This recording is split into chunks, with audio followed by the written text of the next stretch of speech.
ചാവക്കാട് കോടതി പരിസരത്ത് നിന്ന് കാറും മൊബൈൽ ഫോണും പണവും കവർന്ന കേസിൽ ഒരാൾ അറസ്റ്റിൽ.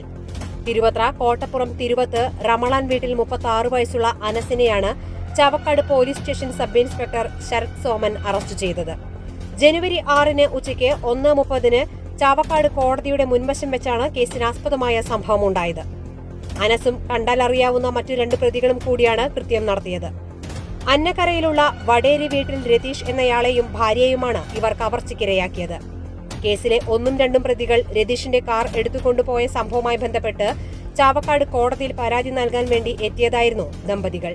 വക്കീലിനെ കാത്ത് കാറിലിരിക്കുകയായിരുന്ന രതീഷിനെയും ഭാര്യയെയും ബലമായി കാറിൽ നിന്നിറക്കിയ സംഘം എർട്ടിഗ കാറും കാറിലുണ്ടായിരുന്ന 49,000 രൂപയും പരാതിക്കാരന്റെ കയ്യിലുണ്ടായിരുന്ന മൊബൈൽ ഫോണുമായി കടന്നു കളയുകയായിരുന്നു.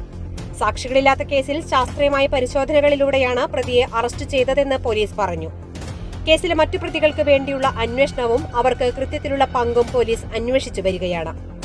Sub inspector Vishnu S Nair, സിപിഒമാരായ അനീഷ് വി നാഥ്, ശിവപ്രസാദ്, പ്രദീപ് എന്നിവരും അന്വേഷണ സംഘത്തിലുണ്ടായിരുന്നു. ഗുരുവായൂർ മണ്ഡലത്തിലെ നാട്ടുവാർത്തകളുമായി സർക്കിൾ ലൈവ് ന്യൂസ്.